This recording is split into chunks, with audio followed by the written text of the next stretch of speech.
Good morning वहिनी. Good morning.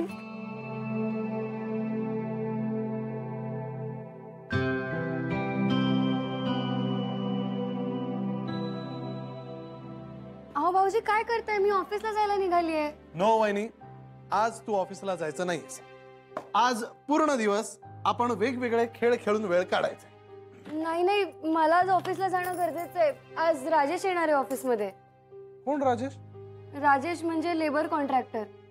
खूप serious issues चालू आहेत. मला खरंच जाऊ दे. वहिनी, तुला रेस्टची गरज आहे आणि माझं दादाशी बोलणं झालंय. So to help with Rajesh or whoever he is. Come on. अहो भाऊजी माझं ऐका. वहिनी, हे बघ, रेड वाली तुझी आहे खरंच? आणि ग्रीन वाली माझी आहे. अहो पण ओके चला, मी खेळतोय फर्स्ट. ओके. वाव, मला अजून एक टर्न मिळणार आहे वहिनी, कारण मला 6 पडले. वाव वहिनी, मला 2 पडलेत. And I got a ladder. वहिनी, your turn. Play. Come on play play play वहिनी. हो, वेल प्लेड वहिनी.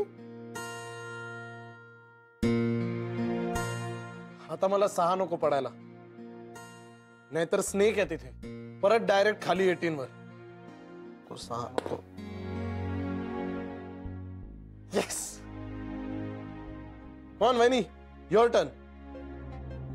तू 19 वर आलीस तर शिडी. हा, कम ऑन वहिनी. कम ऑन वहिनी, play. What's wrong with you वहिनी? प्ले ना माय फ्रेंड. वहिनी प्ले. भाऊजी बरं झालं तुम्ही हा खेळ आज काढलात ते. थँक्यू वहिनी. तुला रिलॅक्स्ड वाटतंय ना? I knew it. घे खेळ. शिडी मिळाली तरी सापांची भीती असतेच ना भाऊजी. वर जाणाऱ्याला खाली खेचणारे साप. हा, तोच तर गेम आहे ना. घे. वहिनी, काय करतेस तू?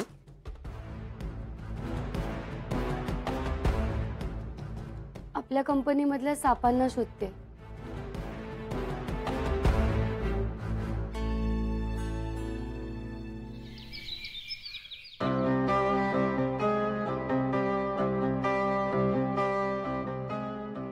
सर, राजेश आणि सुधीर स्ट्राईकवर गेलेत आणि आपल्याला वाटत होतं त्यापेक्षा खूप अग्रेसिव्ह झाली आहे situation. You have to do something. Sir please काहीतरी बोला, प्लीज. सर सिच्युएशन हाताबाहेर जातीये.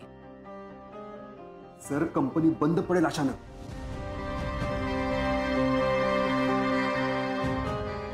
ईशाला सांग.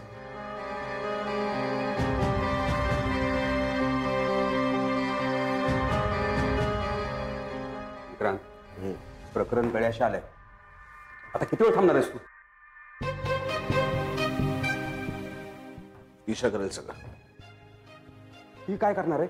तिला ना अक्कल ना अनुभव. मूर्ख पोरगी आहे ती. ती करेल. तिच्यावर तू एवढं डिपेंड कसा राहू शकतोस म्हणतो मी. तुला काय वाटतंय विक्रांत? ती राजनंदिनी सारखं त्यांच्या बायकांकडे जाऊन गोट्या भरेल, साडी नेसवेल? असं काहीही होणार नाही. हे बघ, इतक्या वर्षाची जुनी कल्पना आहे ती. ती आत्ता वर होईल असं वाटतंय तुला? तर असं अजिबात होणार नाही विक्रांत. आणि एक लक्षात ठेव, मुळात ना ती राजनंदिनी नाहीये. कळतंय ना? करेक्ट.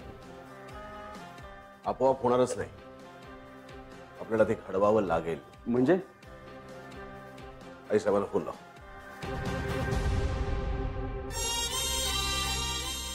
फोन लाव. पुढे त्यांना इथली परिस्थिती सांग आणि फोन ठेवून दे.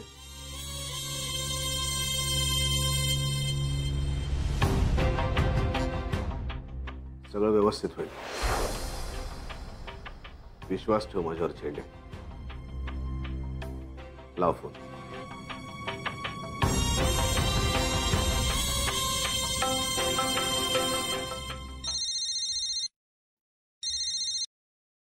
बोल विलास. आई साहेब, एक वाईट बातमी आहे. काय रे, काय झालं? ऑफिसमध्ये खूप टेन्शन आहे आई साहेब. मी संप केलाय. काय? हो, म्हणजे विक्रांत सरांना पण कळत नाही की काय करायचं म्हणून. यापूर्वी मी हे कधी ऐकलं नव्हतं विलास. अशी वेळच कधी आली नव्हती. 20-22 वर्षापूर्वी एकदा झालं होतं, त्यानंतर आजच. हो, आठवतंय मला तेव्हा काय झालं होतं ते. राजनंदिनी मॅडमनी त्यावेळेस मिटवला होता संप. म्हणजे तिचा चेहराच माझ्या डोळ्यासमोर आला बघ. आईसाहेब, तुम्ही काय काळजी करू नका. आम्ही आहोत तिकडे. आम्ही बघतो काय करायचं ते. फक्त तुमच्या कानावर घालावं म्हणून मी फोन केला. हं, मी ठेवतो फोन. विलास, काय झालंय साहेब?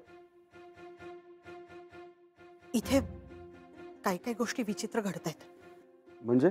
ईशाच्या बाबतीत काही अशा गोष्टी घडतायत ना ज्या तुला वाटतील की योगायोगाने घडतायत म्हणून, पण मला काहीतरी वेगळंच वाटतंय.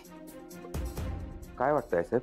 काल अष्टमी होती आणि ईशाला दर अष्टमीला झोपेतून जाग येते. आईसाहेब, कधी कधी होतं असं. कधी कधी नाही रे बाबा, दर अष्टमीला तिला हा त्रास होतो. आणि माझ्या डोक्यातून जातच नाहीये की राजनंदिनीचा मृत्यू अष्टमीलाच झाला होता. आईसाहेब, मला माफ करा. तुमचं बरोबरही असेल, पण हा विचार करण्याची ही वेळ नाही. इथं ऑफिसमध्ये खूप टेन्शन आहे. मी नंतर बोलू का तुमच्याशी प्लीज? विलास, तू काही म्हण, पण हा संप नक्की मिटणार. असंच होऊ द्या आईसाहेब. तुमच्या तोंडात साखर पड. ऐक, हा संप राजनंदिनी मिटवणार. काय? हो, हा संप राजनंदिनी मिटवेल. म्हणजे? असू दे, कळेल नंतर. आईसाहेब, तुम्ही काय बोलताय मला काही कळत नाही. फक्त 100 साड्या तयार ठेव विलास. आम्ही येतोय ऑफिसमध्ये. काय? आम्ही ऑफिसमध्ये येतोय. ठेवते फोन.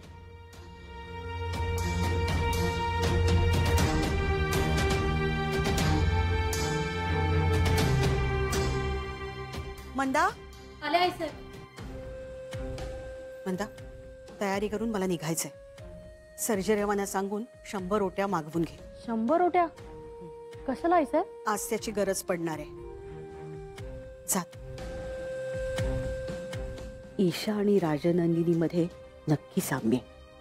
आज जर भूतकाळाची पुनरावृत्ती झाली, आजचा संप जर ओट्या भरून मिटला, तर तो मला मिळालेला देवाचा कौल असेल.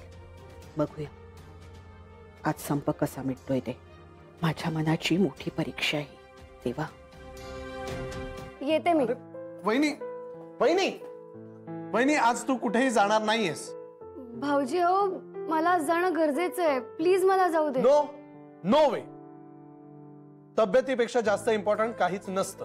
आणि मी दादाला प्रॉमिस केलंय की मी तुला आज कुठेही बाहेर पडू देणार नाही.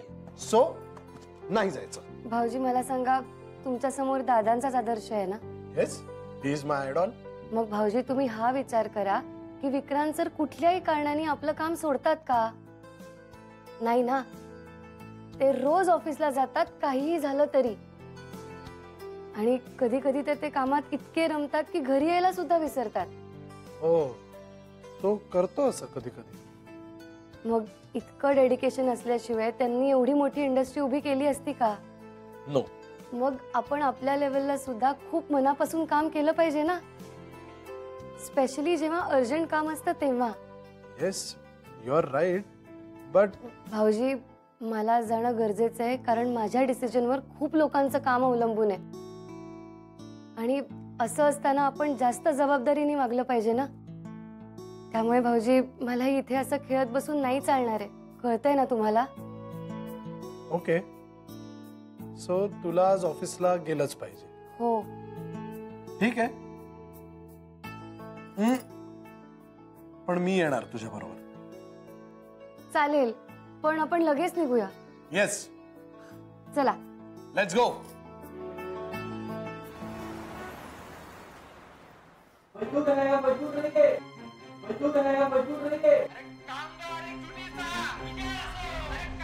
राजेश, सुधीर, प्लीज त्यांना शांत करा.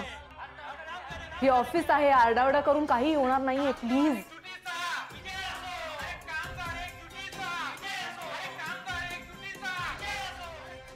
राजेश, शांतपणे बोलूया ना आपण. बोलल्याशिवाय प्रश्न नाही सुटणार आहे. प्लीज.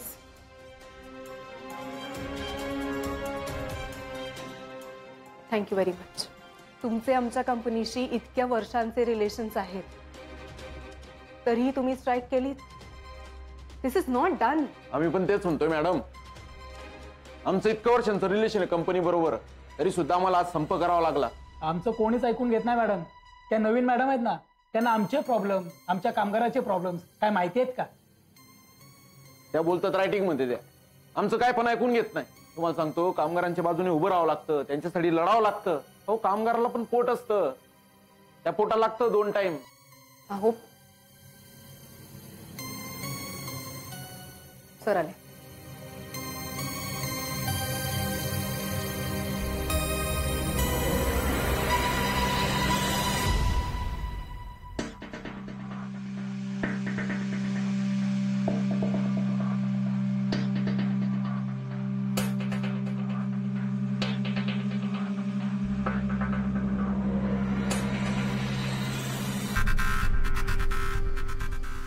भाई साहेबांना फोन केला होता.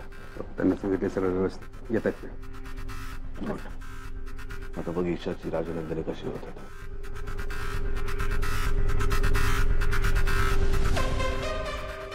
अरे राजेश, सुधीर, काय म्हणताय? नमस्कार. नमस्कार साहेब. नमस्कार. बसा बसा बसा. त्या मॅडमना बोलवा साहेब. त्यांनी आमचं ऐकून नाही घेतलं, मग आम्ही दुसरं काय करणार? ईशा मॅडमला 24 तासाची मुदत दिली होती. त्यांनी 24 तासात काहीच नाही केलं, मग आम्ही काय करणार? तुम्ही आधी बसून घ्या. आम्ही आधीच बोललो होतो संप होणार म्हणून.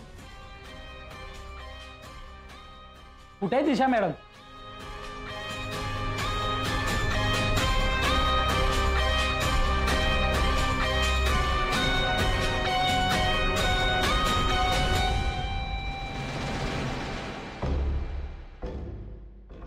आल्या मॅडम.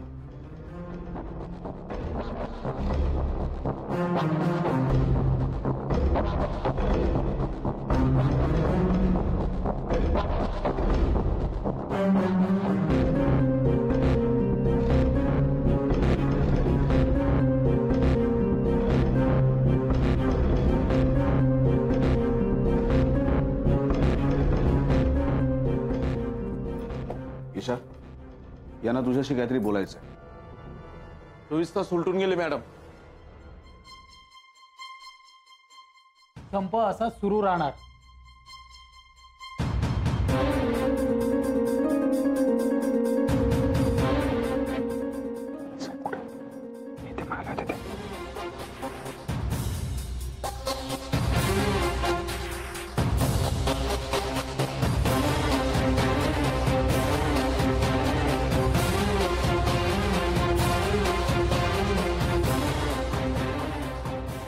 येस, बसा.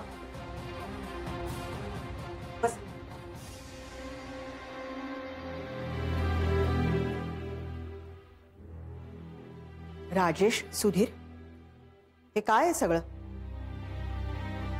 आई साहेब, जे काही विचारायचं ते या मॅडमना विचार. याच आम्हाला नटले, आता याच संप थांबू शकता.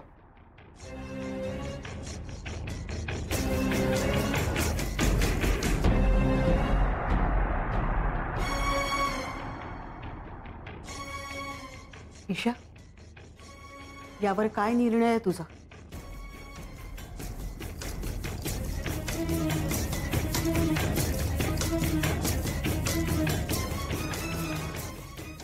आईसाहेब, त्या ओट्या.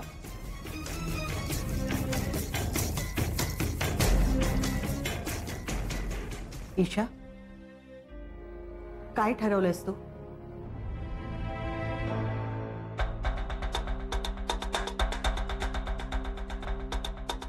काय साहेब, साडे रेडी आहेत. ईशा, यावर काय उत्तर आहे तुझं? हा प्रश्न कसा मिटवणार आहेस तू? आईसाहेब,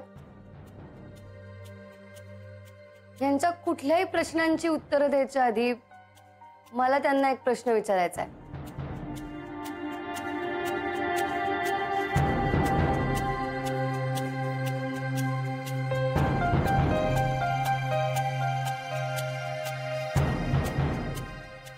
आपली कंपनी लेबरवर खूप पैसे खर्च करते. ते ते आपल्या रेकॉर्ड्स मध्ये दिसतं, पण हा सगळा खर्च नक्की कामगारांवरच होतो का?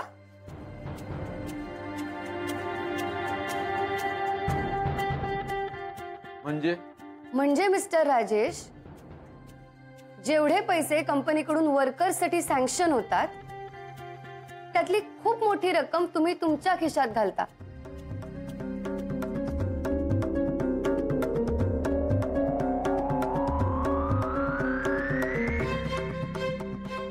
हे वर्कर्सला माहितीये?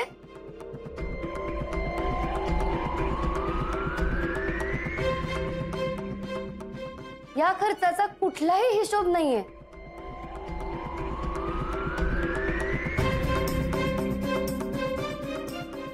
आणि हा खर्च पूर्णपणे अनावश्यक आहे.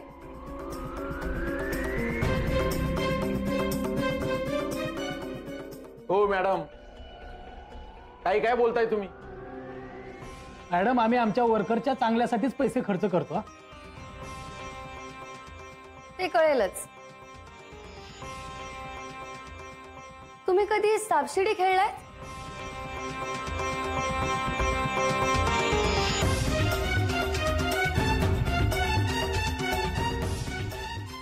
आजच मी आणि जयदीप सर सापशिडी खेळत होतो. ते खेळताना माझ्या लक्षात आलं की आपल्या कंपनीत सुद्धा सापशिडीच खेळली जाते.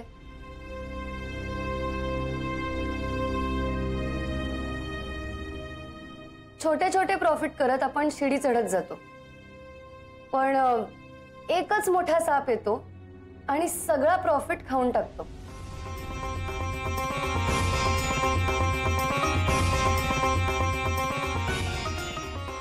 आपण परत खाली येतो लॉस मध्ये.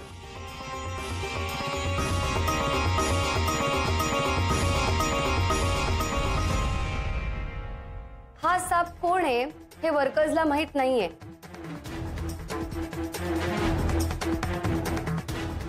आणि तुम्ही त्यांना भडकवून कंपनीच्या विरोधात त्यांना संप करायला लावताय.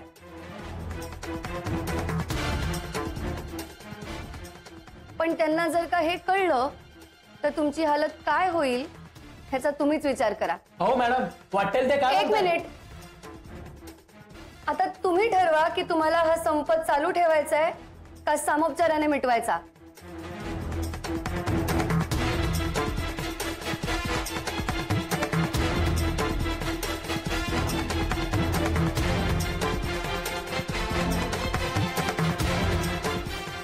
राजेश, सुधीर, आता मी तुम्हाला 24 तासांची मुदत देते.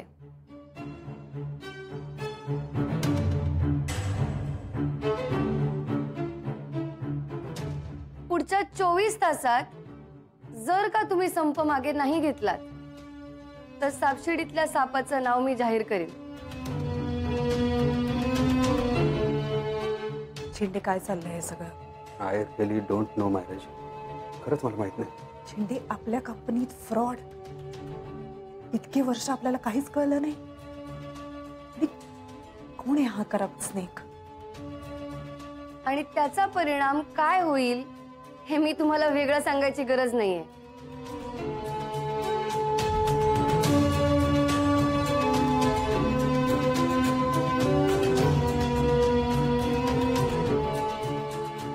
ईशा काय म्हणते? आपल्या ऑफिस मध्ये असा कोण भ्रष्ट माणूस आहे? Oh my God, this is horrible. आणि कसं आहे ना, संप करण्याचा फायदा कोणालाच होत नाही. सगळं काम बंद पडतं, कामगार घरी बसतात, कामगारांना पैसे मिळत नाहीत, कंपनीचा तोटा होतो, कंपनीचं रेप्युटेशन खराब होतं. आणि हे सगळं आपल्याला नकोय. नाही म्हणजे ऍटलीस्ट मला तरी नकोय. आता निर्णय तुमच्या हातात आहे मिस्टर राजेश.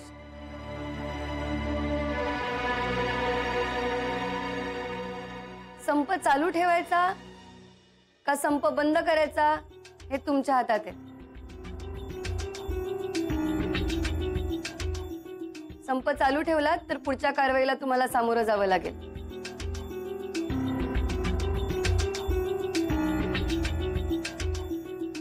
त्यामुळे काय निर्णय आहे तो तुमचं तुम्ही ठरवा. मॅडम हे बघा, मी तुम्हाला शेवटचं सांगते, जर मी या प्रकरणाचा पूर्णपणे शोध घेतला तर तुमच्यापैकी अनेक जण घरी बसतील हे मात्र नक्की आहे.